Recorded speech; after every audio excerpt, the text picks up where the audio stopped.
এ নিয়ে প্রতিবেদন থাকছে এখনকার সংবাদে। স্বাগত সকাল 9টার বিরতিহীন ইন্ডিপেন্ডেন্ট সংবাদে। আপনাদের সাথে আছে রাকিব আহমেদ। আর এবারে জানিয়ে দিচ্ছি প্রধান শিরোনামগুলো। তারেক রহমানের রাজনৈতিক ভবিষ্যৎ ধ্বংসের চক্রান্ত চলছে, নেতাকর্মীদের সতর্ক করলেন মির্জা ফখরুল।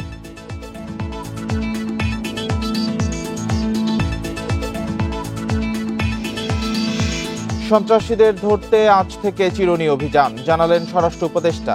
মিটফোর্ড হত্যাকাণ্ডে বিচারিক কমিশন গঠন চেয়ে রিট।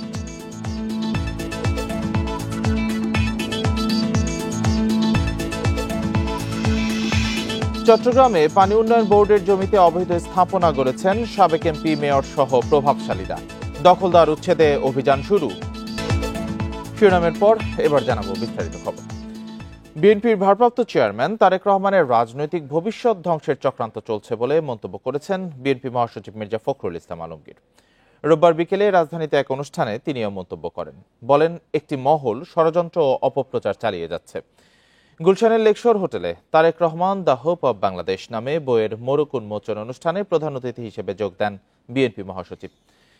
তিনি বলেন, দলের ভারপ্রাপ্ত চেয়ারম্যান তারেক রহমান দেশের রাজনীতির ভবিষ্যৎ। তিনি বিএনপি চেয়ারপারসনের মতোই আপোষহীন, কিন্তু তাকে এবং বিএনপিকে নিয়ে নানা অপপ্রচার চালানো হচ্ছে। কিন্তু এরপরও দলকে দমিয়ে রাখা যাবে না বলে মন্তব্য করেন মির্জা ফখরুল।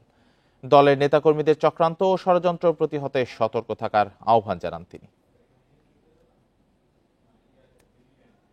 আজকে যে প্রচার হচ্ছে, অপপ্রচার হচ্ছে, এর পেছনে কিন্তু একেবারে সুনির্দিষ্ট চক্রান্ত রয়েছে। সেই চক্রান্ত হচ্ছে বাংলাদেশের জাতীয়তাবাদী শক্তিকে ধ্বংস করে দেওয়া। সেই চক্রান্তটা হচ্ছে যে নেতা যিনি উঠে আসছেন, যার একটা সম্ভাবনা দেখা দিয়েছে, সে তারেক রহমান সাহেবকে নিশ্চিহ্ন করা, তাকে খারাপ জায়গায় ফেলে দেওয়ার চেষ্টা করা। এখন রাজনীতি হবে সহনশীলতার, কারো সাথে দ্বিমত হলেও তার মতকে সম্মান জানানোর রাজনীতি বলে মন্তব্য করেছেন বিএনপির স্থায়ী কমিটির সদস্য আমির খসরু মাহমুদ চৌধুরী। রোববার বিকেলে চট্টগ্রামের মুরাদপুরে মহানগর বিএনপি আয়োজিত এলজিইডি ভবনের মিলনায়তনে তিনি এসব কথা বলেন। এ সময় খসরু বলেন, শেখ হাসিনা পালিয়ে যাবার পর মানুষের মনে বিশাল পরিবর্তন ঘটেছে। নতুন বাংলাদেশে অসহনশীল রাজনীতির স্থান হবে না। তিনি আরো বলেন, আব্দুল্লাহ আল নোমান ছিলেন বিএনপির শক্তিশালী স্তম্ভ। তিনি শুধু রাজনৈতিক নেতাই ছিলেন না, ছিলেন গণমানুষের প্রিয় মুখ। তার রাজনৈতিক প্রজ্ঞা, সততা ও ত্যাগ তরুণ রাজনীতিকদের জন্য মহান উদাহরণ বলেও মন্তব্য করেন আমির খসরু মাহমুদ চৌধুরী।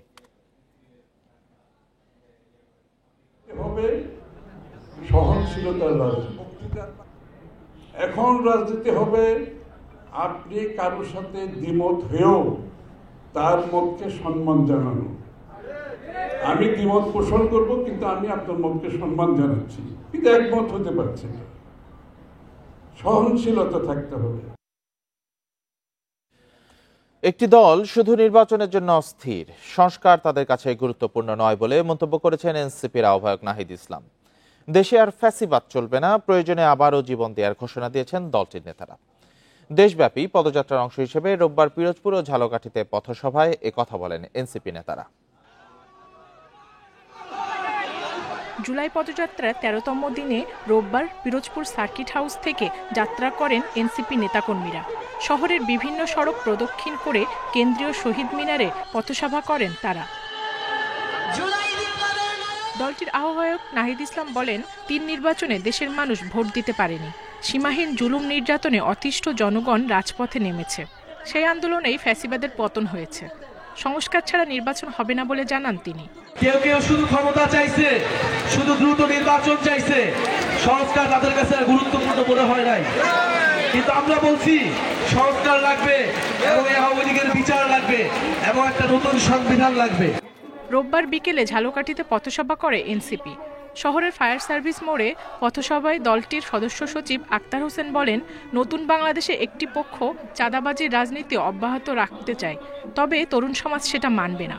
পূর্বের রাজনীতি, টেন্ডারবাজির রাজনীতি, চাঁদাবাজির রাজনীতি, সেই রাজনীতিকে নতুন বাংলাদেশেও অনেকে বয়ে নিয়ে যেতে চায়। আমরা স্পষ্ট করে বলি, নতুন বাংলাদেশে সংসদে বসে জনবিরোধী কোনো আইন আমরা পাস হতে দেব না। পদযাত্রার আগে জুলাই আন্দোলনে শহীদ পরিবারের সদস্যদের সাথে দেখা করেন এনসিপি নেতারা। Julekha Parvin, Independent News. আওয়ামী লীগের নিবন্ধন স্থগিত হলেও নৌকা প্রতীক থাকবে বলে জানিয়েছেন নির্বাচন কমিশনার আব্দুর রহমান এল মাসুদ। এর আগে প্রতীকের তালিকা থেকে নৌকা বাদ দেওয়ার দাবি জানায় এনসিপি। এছাড়া শাপলা প্রতীক দেওয়া না হলে রাজনৈতিক লড়াইয়ের হুঁশিয়ারি দলটির। রোববার দুপুরে নির্বাচন ভবনে সিইসির সাথে বৈঠক শেষে এসব কথা বলেন নেতারা। বুধবার জাতীয় সংসদ নির্বাচন পরিচালনা বিধিমালা সংশোধনের লক্ষ্যে তফসিলে শাপলা ছাড়াই ১১৫টি প্রতীক সংরক্ষণের সিদ্ধান্ত নেয় ইসি। ওই দিনই আইন মন্ত্রণালয়ে ভেটিংয়ের জন্য পাঠানো হয় এ সিদ্ধান্ত। ২২ জুন এনসিপি নিবন্ধন আবেদন দাখিলের সময় শাপলা প্রতীক চায়। আবার মাহমুদুর রহমান মান্নার নাগরিক ঐক্য ১৭ এপ্রিল একই প্রতীক চায়। দুটি দলই শাপলা প্রতীক চেয়ে একাধিকবার বৈঠক করে ইসির সাথে। শাপলা নিয়ে পাল্টাপাল্টি দাবির মধ্যেই প্রতীকটি তফসিলের বাইরে রেখে দেয় ইসি। দলীয় প্রতীক এবং প্রবাসী ভোট নিয়ে কথা বলতে রোববার সকালে নির্বাচন কমিশনে যান এনসিপির ৫ নেতা। প্রধান নির্বাচন কমিশনারের সাথে বৈঠক শেষে তারা বলেন, আওয়ামী লীগের নিবন্ধন স্থগিত, তাই তাদের দলীয় প্রতীক নৌকা তালিকায় থাকার সুযোগ নেই। আমরা এই বিষয়টি কমিশনের নজরে এনেছি যে আইনগতভাবে আপনারা নৌকাকে এই যে তালিকা, এই তালিকার ভিতরে রাখতে পারেন না যতক্ষণ না এটি সরকার তাদের এই আওয়ামী লীগের উপরে যে সাময়িক নিষেধাজ্ঞা আছে সেটি তুলে নেয় অথবা আদালতের মাধ্যমে অন্য কোনো নির্দেশনা আছে। এনসিপি নেতারা বলেন, তাদের শাপলা প্রতীক পেতে আইনি বাধা নেই। প্রতীকটি তফসিলে রাখার আবেদন জানিয়েছেন তারা। আমাদের শাপলার কোনো বিকল্প অপশন নাই, কারণ লিগ্যাল ওয়েতে আমরা দেখেছি আইনগতভাবে শাপলা পেতে আমাদের কোনো বাধা নেই। যদি বাধা দেওয়া হয় সেটা আমরা রাজনৈতিকভাবে লড়াই করব। এদিকে আওয়ামী লীগের নিবন্ধন স্থগিত হলেও নৌকা প্রতীক থাকবে বলে জানিয়েছেন কমিশনার আব্দুর রহমান এল মাসুদ। আওয়ামী লীগ বাদ দেন, যে কোনো দলই, কোনো দল যদি নিজে থেকে ডিজলভ হয়ে যায়, এই পার্টির অস্তিত্ব যদি না থাকে, তার মার্কাটা কিন্তু নির্বাচন কমিশনের কাছে থাকবেই। তার বরাদ্দ পত্রটা বাতিল হইল, ওনার নামে যেটাকে অ্যালট করা হয়েছিল সেটা বাতিল হবে। আর তাছাড়া ওই দল তো একেবারে নিষিদ্ধ হয় নাই। শাপলা নিয়ে সিদ্ধান্ত পরে হবে বলেও জানান কমিশনার মাসুদ। সুলতানা জাহান মিতু, ইন্ডিপেন্ডেন্ট নিউজ, ঢাকা। রাজাকারের নাতিপুতি। গত বছরের এই দিনে শেখ হাসিনার এ মন্তব্য পাল্টে দেয় কোটা সংস্কার আন্দোলনের গতিপথ। শিক্ষার্থী আন্দোলন ক্যাম্পাস থেকে চলে আসে রাজপথে। ছাত্র আন্দোলন পরিণত হয় গণ আন্দোলনে।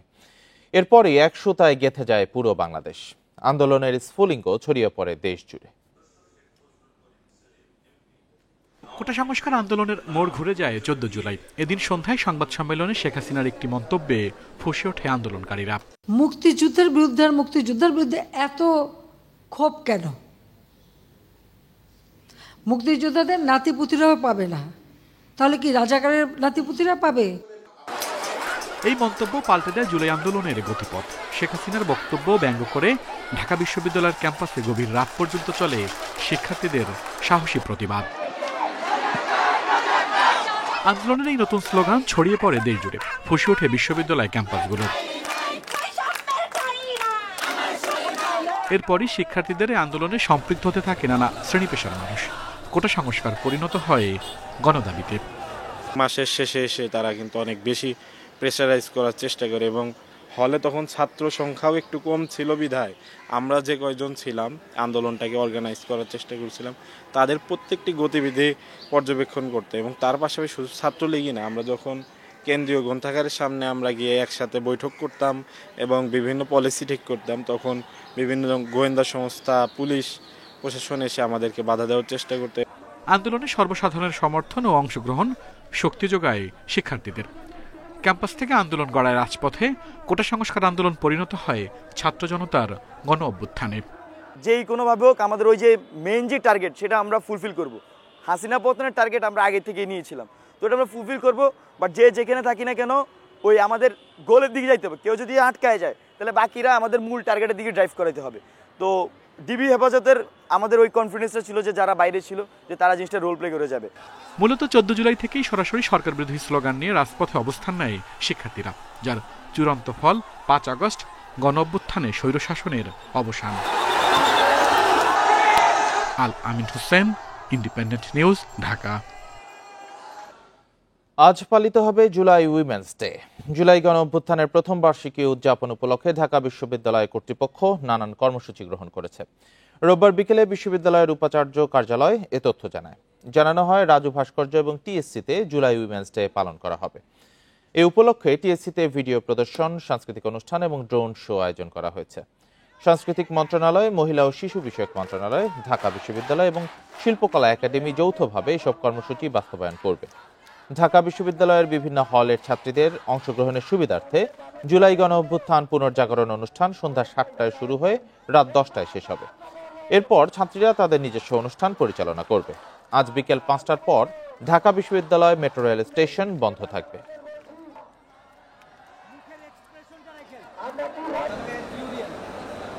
জ্যেষ্ঠতার ভিত্তিতে প্রধান বিচারপতি নিয়োগে একমত রাজনৈতিক দলগুলো। এছাড়া রাজনৈতিক হাতিয়ার হিসেবে জরুরি অবস্থা জারি বন্ধে ঐকমত্য হয়েছে। রোববার বৈঠক শেষে এসব সিদ্ধান্তের কথা জানান ঐকমত্য কমিশনের সহসভাপতি অধ্যাপক আলী রিয়াজ। তবে তত্ত্বাবধায়ক সরকার গঠনের প্রক্রিয়া নিয়ে একমতে পৌঁছানো যায়নি। সংস্কারের লক্ষ্যে রাজনৈতিক দলগুলোর সঙ্গে টানা বৈঠক করছে ঐকমত্য কমিশন। রোববার আলোচনার এজেন্ডা ছিল প্রধান বিচারপতি নিয়োগ, তত্ত্বাবধায়ক সরকার ব্যবস্থা ও জরুরি অবস্থা জারি। ঐকমত্য হয়, জরুরি অবস্থা জারির জন্য প্রধানমন্ত্রীর স্বাক্ষরের পরিবর্তে প্রয়োজন হবে মন্ত্রিসভার অনুমোদন। ওই বৈঠকে সংসদের বিরোধী দলীয় নেতা বা বিরোধী দলীয় উপনেতাকে উপস্থিত থাকতে হবে। আভ্যন্তরীণ গোলযোগ যেহেতু একটা ব্যাপক টার্ম, এটা অপব্যবহার হওয়ার বা করার একটা সুযোগ ছিল, সেজন্য এইটা বিলুপ্ত করে রাষ্ট্রীয় স্বাধীনতা, সার্বভৌমত্ব এবং অখণ্ডতার প্রতি হুমকি, রাষ্ট্রীয় অখণ্ডতার প্রতি হুমকি বা মহামারী বা প্রাকৃতিক দুর্যোগ, এই শব্দগুলো প্রতিস্থাপনের জন্য আমারও প্রস্তাব ছিল। বহিঃশক্তির আক্রমণ কিংবা অভ্যন্তরীণ গোলযোগ, তো আমরা এখানে অভ্যন্তরীণ গোলযোগটার পরিবর্তে এখানে স্বাধীনতা, সার্বভৌমত্ব এবং ভৌগোলিক অখণ্ডতার প্রশ্নে এই শব্দটা যোগ হবে এবং একই সাথে প্রাকৃতিক দুর্যোগ ও মহামারী এটাও এখানে যুক্ত হচ্ছে। জরুরি অবস্থা ঘোষণায় আগে যে প্রভিশনটা ছিল যে প্রেসিডেন্ট প্রধানমন্ত্রীর সাথে আলোচনা করে কনসেন্ট নিয়ে সেটা করবেন, আমরা এটাকে একটু এক্সটেন্ডেড করে দিয়েছি। এক্সটেন্ডেডের একটা প্রস্তাব ছিল যে মন্ত্রী পরিষদের কনসেন্ট সহ এটা হবে। আপাতত জ্যেষ্ঠতার ভিত্তিতে প্রধান বিচারপতি নিয়োগের বিষয়েও একমত হয়েছে রাজনৈতিক দলগুলো। তবে নির্বাচনের পর বিষয়টি চূড়ান্ত হবে বলে জানান অধ্যাপক আলী রিয়াজ। আপিল বিভাগের জ্যেষ্ঠতম বিচারপতিকে রাষ্ট্রপতি প্রধান বিচারপতি হিসেবে নিয়োগদান করিবেন। তাদের নির্বাচনী ইশতেহারে উল্লেখপূর্বক যদি জনগণের ম্যান্ডেট লাভ করে তবে তাহারা সংবিধানে আপিল বিভাগের জ্যেষ্ঠতম 2 জন বিচারপতির মধ্য হইতে যে কোনো একজনকে রাষ্ট্রপতি প্রধান বিচারপতি নিয়োগদান করিবেন এমন বিধান সংযোজন করতে পারিবেন। আলোচনা হয়েছে তত্ত্বাবধায়ক সরকারের প্রক্রিয়া নিয়েও। তবে কোনো সমঝোতা না হওয়ায় আলোচনা হবে সোমবারের বৈঠকে। Sajjad Hossain, independent News, Dhaka. সন্ত্রাসীদের ধরতে এবার সারা দেশে চিরুনি অভিযানের ঘোষণা দিয়েছেন স্বরাষ্ট্র উপদেষ্টা। রোববার সচিবালয়ে আইন শৃঙ্খলা সংক্রান্ত উপদেষ্টা পরিষদ কমিটির বৈঠক শেষে তিনি এ কথা জানান। বলেন, মিটফোর্ডে ব্যবসায়ী হত্যার ঘটনায় সুষ্ঠু বিচার নিশ্চিত করা হবে। দ্রুত বিচার ট্রাইব্যুনালে এ হত্যার বিচারের পদক্ষেপ নেওয়া হচ্ছে বলেও জানান উপদেষ্টা। সচিবালয়ে রোববার দুপুরে আইন শৃঙ্খলা সংক্রান্ত উপদেষ্টা পরিষদ কমিটির 11তম সভা অনুষ্ঠিত হয়। এতে খুন, চুরি, ডাকাতি, চাঁদাবাজি, ছিনতাই, সন্ত্রাস, অপহরণ, নারী নির্যাতন, মব সহিংসতা, মাদক চোরাচালান সহ সব ধরনের অপরাধ কর্মকাণ্ডের বিরুদ্ধে চিরুনি অভিযান চালানোর সিদ্ধান্ত নেওয়া হয়েছে। মিটফোর্ডের সামনে নৃশংস হত্যাকাণ্ডের ঘটনা খুবই দুঃখজনক বলে জানান স্বরাষ্ট্র উপদেষ্টা। বলেন, দ্রুত বিচার ট্রাইব্যুনালে এ হত্যার বিচারের পদক্ষেপ নেওয়া হচ্ছে। দায়েরকৃত মামলায় প্রাথমিক তথ্য বিবরণীতে উল্লিখিত 19 জনের মধ্যে ইতিমধ্যে 7 জনকে র্যাব, সেনাবাহিনী এবং পুলিশ গ্রেপ্তার করেছে। ঢাকার বাইরে গোয়েন্দা দল বিভিন্ন জায়গায় অভিযান চালিয়ে অবশিষ্ট আসামিদের গ্রেপ্তারে কাজ করে যাচ্ছে। উল্লেখ্য যে এই হত্যাকাণ্ডের বিচার দ্রুত বিচার ট্রাইব্যুনালে নেয়ার পদক্ষেপ নেওয়া হয়েছে। উপদেষ্টা জানান, অপরাধী ও সন্ত্রাসীদের ধরতে রোববার থেকে বিশেষ চিরুনি অভিযান পরিচালনা করা হবে। নির্বাচন সামনে রেখে আইন শৃঙ্খলা বাহিনীর প্রস্তুতি ডিসেম্বরের মধ্যেই শেষ হবে বলেও জানান স্বরাষ্ট্র উপদেষ্টা। আমাদের প্রস্তুতি আমরা ডিসেম্বরের ভিতরে শেষ করতে চাই। নির্বাচন ক্ষেত্রে আপনারা জানেন এটা হলো আইন শৃঙ্খলা বাহিনী যেমন একটা স্টেক হোল্ডার, প্রশাসন হলো একটা স্টেক হোল্ডার, আর একটা স্টেক হলো ইলেকশন কমিশন, আর একটা হলো সবচেয়ে বড় হলো যারা ইলেকশনে অংশগ্রহণ করবে তারা। উপদেষ্টা বলেন, সামাজিক অস্থিরতা, অসহিষ্ণুতা ও নৈতিক অবক্ষয়ের কারণে অপরাধ প্রবণতা দিন দিন বৃদ্ধি পাচ্ছে। অপরাধ কমিয়ে আনতে আইন শৃঙ্খলা বাহিনীর পাশাপাশি সবাইকে এগিয়ে আসার আহ্বান জানান তিনি। Hasib Mahmud Shah, independent News, Dhaka. রাজধানীর মিটফোর্ড হাসপাতাল এলাকায় ব্যবসায়ী সোহাগ হত্যায় বিচারিক কমিশন গঠনের নির্দেশনা চেয়ে হাইকোর্টে রিট করা হয়েছে। এতে হত্যাকাণ্ডে সরাসরি জড়িত অপরাধীদের গ্রেপ্তারের নির্দেশনা চাওয়া হয়েছে। এদিকে সোহাগ হত্যায় রোববার গ্রেপ্তার 2 আসামিকে 4 দিনের রিমান্ডে পাঠিয়েছে আদালত। এই ঘটনায় এখন পর্যন্ত 7 জনকে গ্রেপ্তার করেছে পুলিশ। এর আগে শনিবার রাজধানীর লালবাগ থেকে 2 জনকে গ্রেপ্তার করা হয়। এদিকে এই ঘটনায় শনিবার গ্রেপ্তার টিটন গাজীকে 5 দিনের রিমান্ডে দেয় আদালত। আরেক আসামি তারেক রহমান রবিন অস্ত্র মামলায় স্বীকারোক্তি দিয়েছে। বুধবার মিটফোর্ড হাসপাতালের সামনে ভাঙাড়ি ব্যবসায়ী সোহাগকে কুপিয়ে ও পাথরের আঘাতে নৃশংসভাবে হত্যা করা হয়। এ ঘটনায় সারা দেশে সমালোচনার ঝড় ওঠে। পরে 19 জনের বিরুদ্ধে মামলা করেন নিহতের বোন। হত্যাকাণ্ড কিভাবে ঘটিল এবং কারা কারা আসামি হবে এ বিষয়ে একটি জুডিশিয়াল বিচার বিভাগীয় তদন্তের জন্য আমি প্রার্থনা করেছি। রাজধানীর আগারগাঁও বিএনপি বাজারে রোববার রাত 9:30টার দিকে মাছ কেনাকে কেন্দ্র করে শেরেবাংলা কৃষি বিশ্ববিদ্যালয়ের ছাত্রদের সাথে ব্যবসায়ীদের ধাওয়া পাল্টা ধাওয়ার ঘটনা ঘটেছে। শেরেবাংলা নগর পুলিশ জানায়, বিশ্ববিদ্যালয়ের একদল ছাত্র মাছ কিনতে গেলে দরদাম নিয়ে কথা কাটাকাটি হয়, যা হাতাহাতির পর্যায়ে যায়। এ সময় 2 পক্ষের কয়েকজন আহত হয়। পরে খবর পেয়ে পুলিশ ঘটনাস্থলে গিয়ে পরিস্থিতি শান্ত করে। হামলায় জড়িত ব্যবসায়ীদের গ্রেপ্তারের দাবিতে শিক্ষার্থীরা শেরেবাংলা নগর থানা ঘেরাও করলে পরিস্থিতি নিয়ন্ত্রণে সেনাবাহিনী আসে। পরে বিশ্ববিদ্যালয়ের প্রক্টর এসে মামলার পর পরিস্থিতি স্বাভাবিক হয়। এদিকে ওয়ারিতে এক কিশোরকে কুপিয়ে আহত করার ঘটনায় 2 জনকে আটক করে পুলিশে দিয়েছে স্থানীয়রা। ঘটনায় জড়িত সবাই স্কুল শিক্ষার্থী। হামলার ঘটনায় মামলা করেছে পরিবার। বিশ্ববিদ্যালয়ের ছাত্রদের কয়েকজনের সাথে জনৈক মাছ ব্যবসায়ীর একটা তর্ক বিতর্ক হয়। পরবর্তীতে হাতাহাতি পর্যায়ে যে 2 জন ছাত্র আহত হয়, অপর পক্ষেরও একজন আহত হয়। পরবর্তীতে একজন ছাত্রকে তারা বাজার অফিসে আটকে রাখে। আমি যাই, সেটা উদ্ধার করি এবং উদ্ধার করার পরে বিশ্ববিদ্যালয়ের প্রক্টর বাদী হয়ে একটি মামলা করা হয়েছে। ব্রিটিশ এমপি এবং শেখ রেহানার মেয়ে টিউলিপ সিদ্দিকের বিরুদ্ধে ফ্ল্যাট দুর্নীতি মামলার কার্যক্রম হাইকোর্টের আদেশে স্থগিত হয়েছে। এই স্থগিতাদেশের বিরুদ্ধে আপিলের সিদ্ধান্ত নিয়েছে দুদক। 8 জুলাই হাইকোর্ট বেঞ্চ রুল জারির পাশাপাশি 3 মাসের জন্য মামলার কার্যক্রম স্থগিতের আদেশ দেন। দুদক জানিয়েছে, মামলার আরেক আসামি রাজুকের লিগ্যাল অ্যাডভাইজার মোহাম্মদ খসরুজ্জামানের আবেদনের প্রেক্ষিতে এই আদেশ দেওয়া হয়। উচ্চ আদালতের আদেশে থেমে আছে টিউলিপের বিরুদ্ধে দুদকের করা মামলার পুরো তদন্ত কাজ। তাই আপিলের সিদ্ধান্ত নিয়েছে সংস্থাটি। এর আগে গুলশানে ইস্টার্ন হাউজিংকে অনৈতিকভাবে প্লট নির্মাণের সুযোগ করে দিয়ে টিউলিপ সিদ্দিক একই ভবনে বিনামূল্যে ফ্ল্যাট গ্রহণ করেন বলে অভিযোগ ওঠে। এ ঘটনায় 15 এপ্রিল টিউলিপ এবং রাজুকের সাবেক 2 কর্মকর্তা শাহ খসরুজ্জামান ও সর্দার মোশাররফ হোসেনের বিরুদ্ধে মামলা করে দুদক।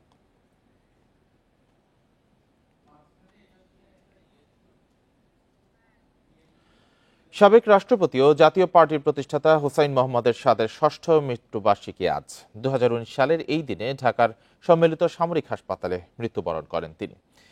দিনটি উপলক্ষে বিভিন্ন কর্মসূচি নিয়েছে জাতীয় পার্টি ও দলের সহযোগী সংগঠনগুলো। দলের শীর্ষ স্থানীয় পর্যায়ে এরশাদের জন্য দোয়ার আয়োজন হবে বলে জানিয়েছে জাতীয় পার্টি। হুসাইন মোহাম্মদ এরশাদ 1930 সালের 1 ফেব্রুয়ারি অবিভক্ত ভারতের কোচবিহার জেলায় জন্মগ্রহণ করেন। পরে তার পরিবার চলে আসে রংপুরে। 1952 সালে পাকিস্তান সেনাবাহিনীতে যোগ দেন এরশাদ। 1978 সালে সেনাবাহিনীর প্রধান হিসেবে নিয়োগ পান তিনি। এরপর 1982 সালে রাষ্ট্র ক্ষমতায় আসেন হুসাইন মোহাম্মদ এরশাদ। এরপর গণ আন্দোলনের মুখে 1990 সালে রাষ্ট্রপতি পদ থেকে পদত্যাগ করেন তিনি।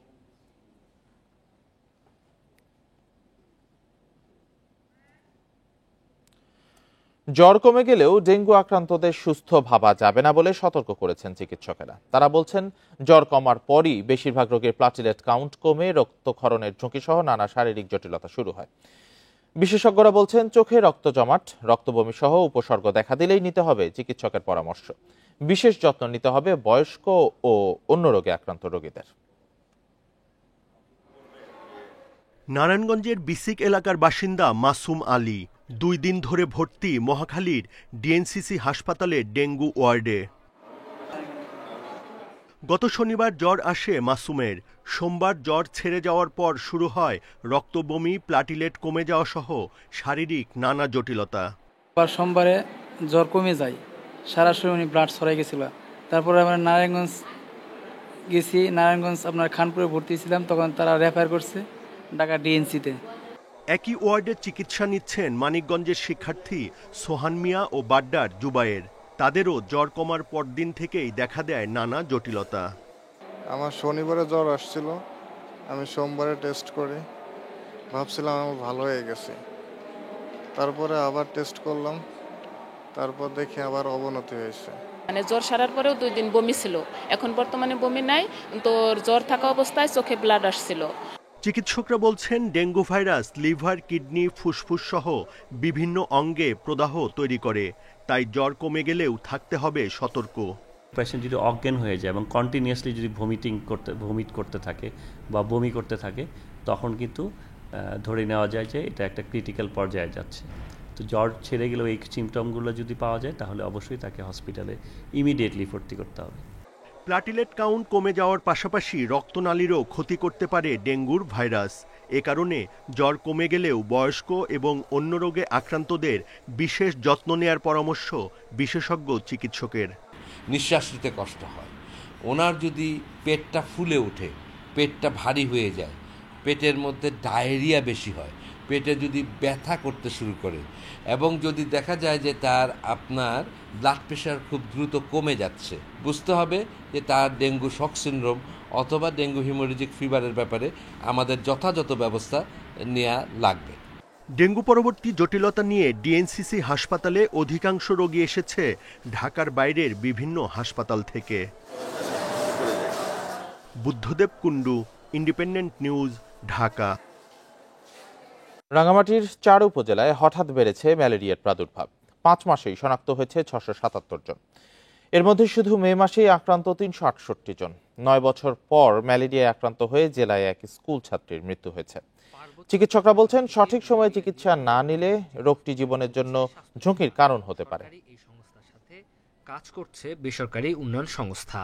রাঙ্গামাটি জেলা স্বাস্থ্য বিভাগের তথ্য মতে সবশেষ ম্যালেরিয়া আক্রান্ত হয়ে মারা যায় 2016 সালে। ডেঙ্গু, ম্যালেরিয়া, যক্ষ্মার মতো স্বাস্থ্য ঝুঁকি সম্পর্কে একটি ধারণা প্রদান করতে তবে 12 জুলাই রাঙ্গামাটি সদর উপজেলার বন্দুকভাঙ্গা ইউনিয়নে সুদীপ্তা চাকমা নামে এক স্কুল শিক্ষার্থী ম্যালেরিয়া আক্রান্ত হয়ে মারা গেছেন। এতে জনমনে বেড়েছে আতঙ্ক। জেলার জুরাছড়ি, বিলাইছড়ি, বাগাইছড়ি ও বরকল উপজেলায় এই রোগের প্রাদুর্ভাব বেশি। এখানে লোকাল যেগুলো পরীক্ষা হচ্ছে এগুলো কিন্তু এখানে পজিটিভ পাওয়া যাচ্ছে না, তবে যেগুলো ওই ভর্তি ছিল এগুলো সম্ভবত বাইরের উপজেলা থেকে আসছে। চিকিৎসকেরা বলছেন দুর্গম ও অসচেতনতার কারণে যথাসময়ে সঠিক চিকিৎসা হয়নি ওই ছাত্রীর। এদিকে ম্যালেরিয়া এখনও নিয়ন্ত্রণ আছে বলে দাবি করছেন সিভিল সার্জন। বলেন মানুষকে সচেতন হওয়ার পাশাপাশি জ্বর হলে দেরি না করে ডাক্তারের পরামর্শ নিতে হবে। আমাদের সব প্রস্তুতি আছে, আমাদের চিকিৎসকদেরও ম্যালেরিয়া বিষয়ে ট্রেনিং আছে, তারা ম্যালেরিয়া বিষয়ে বেশ অভিজ্ঞ এবং যে জাতীয় পর্যায় থেকে যেভাবে নির্দেশনা আছে আমরা সেই অনুযায়ী কাজ করছি। রাঙ্গামাটি জেনারেল হাসপাতালে বর্তমানে 2 জন রোগী হাসপাতালে চিকিৎসাধীন রয়েছে বলে জানিয়েছেন সরকারি কর্মকর্তারা। Independent news. চট্টগ্রামে 5 দশক ধরে পানি উন্নয়ন বোর্ডের 40 একরের বেশি জায়গা দখল করে স্থাপনা করেছেন সাবেক এমপি, মেয়র সহ প্রভাবশালীরা। কেউ আবার তা দখল করে ইজারা দিয়েছেন সরকারি আরেক সংস্থার কাছে। এবার সব দখলদারদের বিরুদ্ধে অভিযানে নেমেছে পানি উন্নয়ন বোর্ড। চট্টগ্রাম নগরীর উপকূলীয় বেড়িবাঁধ ঘেঁষা সরকারি জায়গায় গড়ে তোলা হয়েছে এসব স্থাপনা। বছরের পর বছর সাবেক সংসদ সদস্য, সিটি মেয়র সহ রাজনৈতিক নেতারা এসব জমি দখল করে রেখেছিলেন। শুধু তাই নয়, ওয়াসা সুয়ারেজ প্রকল্পের জন্য এখান থেকে জায়গা ভাড়া দিয়েছেন দখলদাররা। প্রায় 5 দশক পর এসব স্থাপনা গুড়িয়ে দেওয়া হচ্ছে। প্রজেক্টটা 4 বছরের প্রজেক্ট যেহেতু, তো সেই হিসাবে আমাদের প্রজেক্টের জন্য যেহেতু প্রজেক্ট পিরিয়ড আমরা এতটা ইনডেপথে যেয়ে আর কি জমিটা দেখি নাই, যার জন্য এই সমস্যাটা হয়েছিল। এখানে কোনো খেলার মাঠ ছিল না, সেজন্য যুব সমাজ তরুণ সমাজকে বাঁচানোর জন্য এই স্টেডিয়ামটা করছিলেন সাবেক মেয়র মঞ্জুর আলম সাহেব। বেড়িবাঁধ রক্ষায় 1970 সালে নগরীর উত্তর কাট্টলী থেকে উত্তর হালিশহর পর্যন্ত এসব ভূমি অধিগ্রহণ করে পানি উন্নয়ন বোর্ড। নানা বাধায় তা উদ্ধার সম্ভব না হলেও এবার নিজেদের জমি পুনরুদ্ধারে অভিযানে নেমেছে সংস্থাটি। প্রাক্তন মেয়র মহোদয়, তারপর যে এমপি সাহেবদের অনেকের বিভিন্ন হয়তো সরাসরি ওনাদের নামে না, একটা থার্ড পার্টির নামে এই জায়গাগুলো বিভিন্ন সময় ভোগ দখল করা হয়েছে। সরকারি সম্পত্তির দখল রোধে এবার কঠোর হওয়ার কথা জানিয়েছে জেলা প্রশাসন। পানি উন্নয়ন বোর্ডকে জায়গাটা আমরা বুঝিয়ে দিচ্ছি, তো ওনারা এখানে তাদের হয়তো নিজস্ব প্ল্যানে কাজ করবে আর কি, জায়গাটা যাতে পানি উন্নয়ন বোর্ডের ভবিষ্যতে দখলে থাকে, অর্থাৎ সরকারি সম্পত্তি যাতে কোনোভাবেই বেহাত না হয়। দখলমুক্ত স্থানে কৃত্রিম জলাধার করলে নগরীর জলাবদ্ধতা নিরসনে ভূমিকা রাখবে বলে মনে করেন নগরবিদরা। এখানে লেক সৃষ্টি করে ফ্লাড স্টোরেজ পন্ড, যেটা আমরা বলি কৃত্রিম জলাধার, সেটা হচ্ছে উপরের অংশে চট্টগ্রাম শহরে যে হালিশহর, আগ্রাবাদ, রামপুর, এখানকার মহেশ খাল, নাসির খাল, গহনের ছড়া, এই সমস্ত খালগুলো দিয়ে প্রবাহিত হয়। জেলা প্রশাসনের 3 নির্বাহী ম্যাজিস্ট্রেটের নেতৃত্বে এই অভিযানে সহযোগিতা করছে সেনাবাহিনী ও পুলিশ। Abdullah Rakib, Independent News, Chattogram. এ নিয়ে আরো জানাতে চট্টগ্রাম থেকে যুক্ত হয়েছেন সহকর্মী আহসান রিটন। রিটন, প্রায় 5 দশক ধরে অবৈধভাবে জায়গাগুলো দখল করে রাখা হয়েছে, এগুলো উদ্ধারে তো অভিযান শুরু হয়েছে, তো এই অভিযানের বিষয়টি বিস্তারিত জানাবেন আমাদের। দেখুন, আমরা আসলে প্রতিবেদনের যেমনটি শুনছিলাম যে চট্টগ্রামের পতেঙ্গা এলাকায় প্রায় 1970 সালে পানি উন্নয়ন বোর্ড বেড়িবাঁধ নির্মাণের জন্য বেশ কিছু জায়গা অধিগ্রহণ করেছিল, কিন্তু পরবর্তীতে নানা কারণে সেগুলো আসলে সেখানে সেই প্রকল্প বাস্তবায়ন করা যায় না, এবং এই বাস্তবায়ন করতে যে না পারা, সেই থেকে সুযোগ হিসেবে আসলে সেখানে বেশ কিছু প্রভাবশালী মানুষ এই জায়গাগুলো তারা আসলে দখল করে রেখেছিলেন। প্রায় 5 দশক পর সেই সমস্ত জায়গা উদ্ধারে বাংলাদেশ পানি উন্নয়ন বোর্ড, যেহেতু সম্পত্তিগুলো তারা এবার আসলে কঠোরভাবে নেমেছেন। আমরা দেখেছি গতকালকে চট্টগ্রামের 3জন অ্যাসিল্যান্ড তারা আসলে এই জায়গা উদ্ধারে নেমেছে, এবং আমরা যদ্দূর খবর পেয়েছি ইতিমধ্যে অন্তত 20 একরের মতো জায়গা তারা উদ্ধার করেছে, এবং আজকে এবং আগামীকালকেও এই উচ্ছেদ অভিযান চলবে, এবং 40 একর জায়গা উদ্ধারের পরিকল্পনা তাদের আছে। আমরা যেটুকু খবর নিয়েছি, আজকে যেহেতু আবহাওয়া কিছুটা বৈরীসঙ্গত কারণে এখনও পর্যন্ত আসলে উচ্ছেদ অভিযান পুরোদমে শুরু হয়নি। আমরা জেনেছি সেখানে অ্যাসিল্যান্ডরা পৌঁছেছেন, এবং যারা এই উচ্ছেদ কার্যক্রমে অংশগ্রহণ করবেন তারাও আস্তে আস্তে পৌঁছা শুরু করেছে, এবং তারপরে আজকে আবার দ্বিতীয় দিনের মতো এই অভিযানটি শুরু হবে, এবং আগামীকালকে পর্যন্ত এই অভিযান চলবে। এবং এই ক্ষেত্রে একটি বিষয় আমরা দেখেছি অতীতে, যে কোনো অভিযান করার পরে সেই জায়গাগুলো যখন উদ্ধার করা হয়, তখন যে পরবর্তীতে নির্দিষ্ট সংস্থা যেহেতু সেগুলোর কোনো রকম তদারকি করে না, ফলে দেখা যায় সেই জায়গাগুলো আবারও দখলে চলে যায়, এবং সেখানে নানা রকম স্থাপনা তৈরি হয়। এই ক্ষেত্রে আসলে বাংলাদেশ পানি উন্নয়ন বোর্ড এখন যেটি বলছে সেটি হচ্ছে, যেই জায়গাগুলো তারা এতকাল পরে উদ্ধার করছেন, সেই জায়গাগুলো যাতে আর নতুনভাবে কারো হাতে বেহাত হয়ে না যায়, সেই বিষয়টিকে মাথায় রেখে তারা নানা রকম পরিকল্পনা করছে, এবং সেই পরিকল্পনা অনুযায়ী তারা কাজ করবেন। আমরা অপেক্ষায় আছি আজকে সারাদিন মিলে ঠিক কী পরিমাণ জায়গা উদ্ধার হয়, এবং আগামীকালকে যেহেতু অভিযানের সর্বশেষ দিন, এবং সেই দিন সন্ধ্যায় হয়তো জানা যাবে তাদের যে 40 একর জায়গা উদ্ধারের একটি লক্ষ্য ছিল সেটি আসলে কতটা পূর্ণ হয়েছে।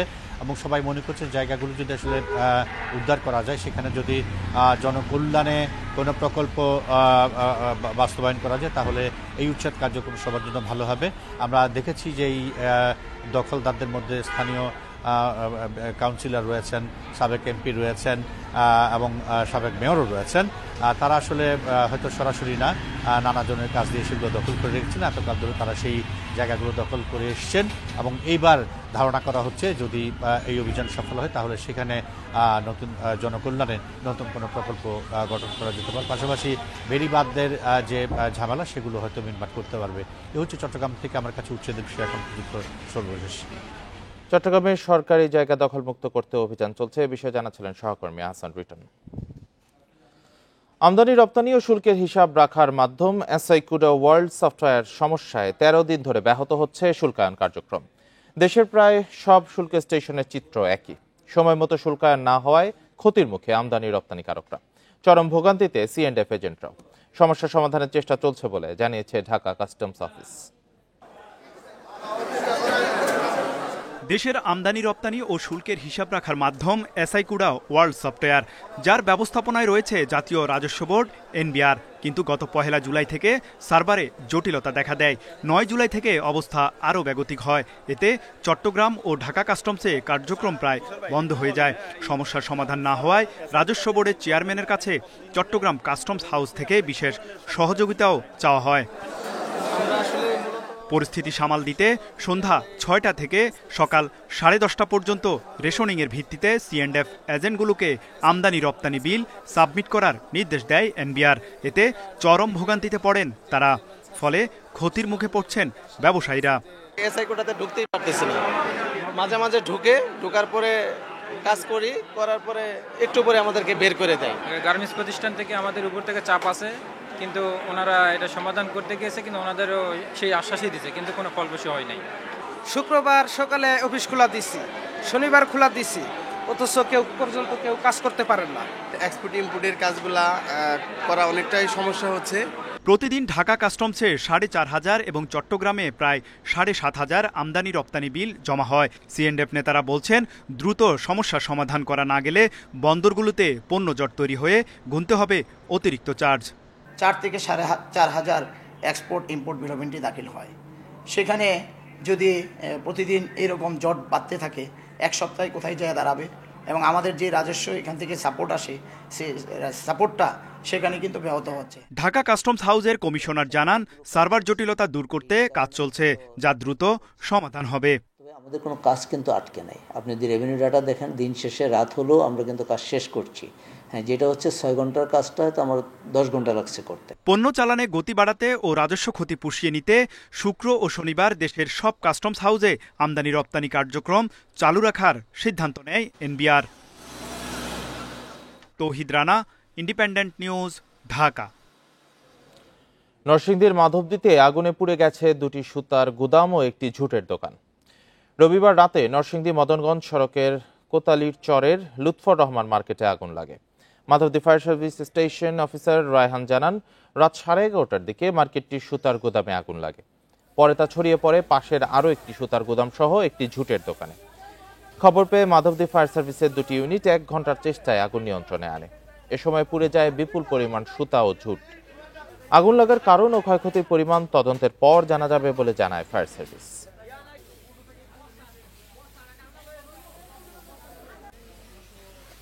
ফেনীতে বন্যার পানি নামতে শুরু করলেও কমেনি দুর্ভোগ। 3-4 দিন পানির নিচে তলিয়ে থাকায় বসবাসের অযোগ্য হয়ে পড়েছে বাড়িঘর। ক্ষতিগ্রস্তদের অনেকে বাস করছেন খোলা আকাশের নিচে, কেউ আবার আশ্রয় নিয়েছে অন্যের ঘরে। দুর্গতদের পুনর্বাসনের আশ্বাস প্রশাসনের। দ্রুত বাঁধ মেরামতের কথা জানিয়েছে পানি উন্নয়ন বোর্ড। ভারী বৃষ্টি ও উজান থেকে নেমে আসা পাহাড়ি ঢলে ফেনীর 5টি উপজেলায় তলিয়ে যায় 137টি গ্রাম। এর মধ্যে পানি নেমে যাওয়ায় ভেসে উঠেছে ক্ষতচিহ্ন। ফুলগাজী ও পরশুরাম উপজেলার 100 বাড়িঘর ক্ষতিগ্রস্ত হয়েছে। বানভাসী অনেকেই খোলা আকাশের নিচে বসবাস করছেন, আবার কেউ আশ্রয় নিয়েছেন অন্যের ঘরে। বন্যা কবলিত এলাকার সড়ক ভেঙে চলাচলের অযোগ্য হয়ে পড়েছে। টানা 3-4 দিন ঘরবাড়ি পানির নিচে তলিয়ে থাকায় বসবাসের অযোগ্য হয়ে পড়েছে বলছেন স্থানীয়রা। 2-3 বছর পর্যন্ত আমরা মানুষের বাসা থাকি, মানে জ্বর আসলে চলে যাই, আবার আসি। 7,000 টাকার মাছ ফেলাইছিলাম, রেনু সব চলে গেছে, কিচ্ছু নেই। এটা প্রত্যেকটা বছর, আজকে 2 বছর পর্যন্ত আমরা জুন জুলাই আসলে এরকম ক্ষতিগ্রস্ত হইতে হয়। বাড়িঘর মেরামত ও ক্ষতিগ্রস্তদের পুনর্বাসনের উদ্যোগ নেওয়ার কথা জানিয়েছে জেলা প্রশাসন। আমরা 9,500 মানুষের কাছে ত্রাণ পৌঁছে দিয়েছি। যাদের ঘরবাড়ি ক্ষতি হয়েছে তাদেরকে আমরা পুনর্বাসনের জন্য আমরা উদ্যোগ নিচ্ছি এবং অন্যান্য কৃষি এবং প্রাণী সম্পদ সহ যাদের ক্ষতি হয়েছে তাদেরকে আমরা পুনর্বাসনের জন্য কাজ করছি। দ্রুত বাঁধ মেরামতের কাজ শুরু হবে বলে জানিয়েছে পানি উন্নয়ন বোর্ড। যদি ওয়েদার ফোরকাস্টিং ভালো থাকে, 7 দিন 10 দিনের গ্যাপ পাওয়া যায়, সেক্ষেত্রে অনেকগুলা ভাঙন আমরা বন্ধ করে ফেলব। ক্ষয়ক্ষতি সম্পূর্ণ নিরূপণ করতে পারিনি। 36টি ভাঙন স্থানে তথ্য পেয়েছি এবং সেগুলিতে আমরা কাজ করার জন্য প্রস্তুতি নিচ্ছি। বন্যায় ছাগলনাইয়াতে 15, ফেনী সদরে 9টি ও দাগনভূঞাতে 2টি গ্রাম ক্ষতিগ্রস্ত হয়েছে। Independent news. এ বিষয়ে আরো জানাতে ফেনী থেকে যোগ দিয়েছেন সহকর্মী সমীর উদ্দিন। সমীর, বন্যার পানি তো কমতে শুরু করেছে, এখন ক্ষয়ক্ষতির চিহ্ন কতটা ফুটে উঠছে?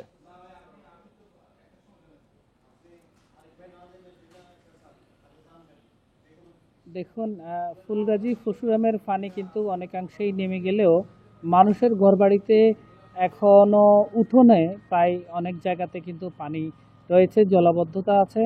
ফলে ঘরের মানুষগুলো বাইরে বের হওয়ার যে স্কোপ সেটি নেই। এছাড়াও সদর উপজেলা ছাগলাইয়া এবং দাগনভূঞাতে যে কয়েকটি গ্রামে এখনো জলাবদ্ধতা আছে, পানি আছে। তো ক্ষয়ক্ষতির চিত্র আসলে অসম্ভব দুর্বিষহ জীবন কাটাচ্ছে এখানকার মানুষেরা। প্রায় 100 পরিবার, 100 ঘর বাড়ি নষ্ট হয়ে গেছে, যাদের মানুষ এখন খোলা আকাশের নিচে অনেকে বাস করছে, আবার অনেকে অন্যের ঘরে বাস করছে। আবার অনেকের ঘরের যে চুলো সেটিও কিন্তু নষ্ট হয়ে যাওয়ার কারণে তারা আসলে রান্না বান্না করতে পারেনি। আর ক্ষয়ক্ষতির চিত্র যদি ফসলের ক্ষেত্রে 3500 হেক্টর জমির ফসল নষ্ট হয়ে গেছে। আর মৎস্য ক্ষেত্রে প্রায় 8 কোটি টাকার মাছ নষ্ট হয়েছে বলে মৎস্য বিভাগ জানিয়েছে। সেখানে প্রায় 2000-এর বেশি মাছের পুকুর এবং ঘেরের মাছ নষ্ট হয়ে গেছে। এছাড়াও প্রাণী সম্পদ ক্ষেত্রে প্রায় 65 লাখ টাকার ক্ষতি হয়েছে। আর ক্ষতির দিক বিবেচনা করলে আসলে সার্বিকভাবে ক্ষতি হচ্ছে, বহুমাত্রিক ক্ষতি হয়েছে। জেলা প্রশাসনের পক্ষ থেকে বলা হচ্ছে এই বহুমাত্রিক ক্ষতি পুষিয়ে আসতে এই যারা ক্ষতিগ্রস্ত তাদের একটা তালিকা করা হবে। পানি সম্পূর্ণ নেমে গেলে বা সম্পূর্ণভাবে যদি একদম হয় তারপরে তাদেরকে তালিকা করবে, তালিকা অনুযায়ী তাদেরকে প্রণোদনা দেওয়া হবে। আর বেশি ক্ষতিগ্রস্ত হয়েছে কিন্তু পরশুরাম অঞ্চলের মানুষ এবং ফুলগাজী অঞ্চলের মানুষ। পরশুরামের অলকা, পরশুরামের বল্লামুখ, এই অঞ্চলগুলোতে, চিতুলিয়া অঞ্চলগুলোতে মানুষের ঘরবাড়ি বেশিরভাগ ক্ষতি হয়েছে, রাস্তাঘাট বেশিরভাগ ক্ষতি হয়েছে। রাস্তাঘাট যদি দ্রুত মেরামত না করা হয় তাহলে চলাচলের কষ্ট হয়ে যাবে। আর বাঁধ না মেরামত না করলে প্রতি বছরের মতো এবারও তারা বারবারই ভাঙতে থাকবে। এই ছিল আমার কাছে ফেনীর ফুলগাজী, পরশুরাম ও ফেনীর 5টি উপজেলার সবচেয়ে বেশি বন্যার ক্ষতিগ্রস্তের সর্বশেষ তথ্য। ফেনী থেকে বন্যা পরিস্থিতি নিয়ে জানাচ্ছিলেন সহকর্মী সমীর উদ্দিন। নতুন রেল সেতু চালু হওয়ায় যমুনা সেতু থেকে আগের রেল লাইন সরিয়ে নেওয়া হচ্ছে। এতে সেতুর প্রশস্ততা বেড়ে যান চলাচলে আরো সুবিধা হবে। দুর্ঘটনা বা অন্য কারণে সেতুর উপর যানজটের ঝুঁকিও কমবে। প্রশস্ততা বাড়ানোর বিষয়ে বিশেষজ্ঞ দল কাজ করছে, জানিয়েছে সেতু বিভাগ। 1998 সালে নির্মিত যমুনা সেতুতে শুধুমাত্র যান চলাচলের কথা থাকলেও পরে যোগ হয় রেলপথ। এতে কমে যায় সড়ক সেতুর প্রশস্ততা। যান চলাচলের জন্য সেতুর দুই পাশে রয়েছে 6.3 মিটার। নতুন রেল সেতু চালু হয় সরিয়ে ফেলা হচ্ছে যমুনা সেতুর রেল লাইন। এতে সেতুর দুই পাশেই প্রশস্ততা বেড়ে হবে 8 মিটারের বেশি। এতে যানবাহন চালাতে সুবিধা হবে বলছেন চালকরা। দুর্ঘটনা কমার পাশাপাশি যানজটও কমবে বলছেন তারা। সরানো শুরু হয়েছে, কাটতে হয়েছে, ইনশাল্লাহ দ্রুত করলে আমাদের পক্ষে সুবিধা হয়, যানজট কম হয়, তখন সেমসেম হয়ে যায়। কোনো যে 1 ফিটের মতো আধা 3 পথ থাকে, এরকম সেমসেম হয়ে যাওয়া লাগে। যদি একটু ওষার হয় তাহলে জিনিসটা ভালো হয়। এখন রেল লাইন যে অত সারা ফেলালো, দ্রুত সেতু মেরামত করে একদম ক্লিয়ার করা ফেলায় তাহলে সবার জন্য নিরাপদ। সেতুর প্রশস্ততা বাড়াতে প্রকৌশল পরিকল্পনা করা হচ্ছে। একটি বিশেষজ্ঞ দল বিষয়টি পর্যালোচনা করবে জানালেন সেতু সাইট অফিসের প্রকৌশলী। 3 গুণ যানবাহন বৃদ্ধি পায়, ওই সময় আপনারা জানেন বেশ কিছু দুর্ঘটনা ঘটে।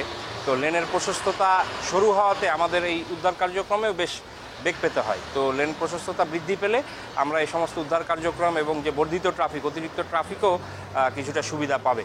এবং বর্তমান সময়ে যে সেতুগুলা বা ফ্লাইওভার আমরা নির্মাণ করছি সেগুলা সবই 8 মিটার বা তার বেশি।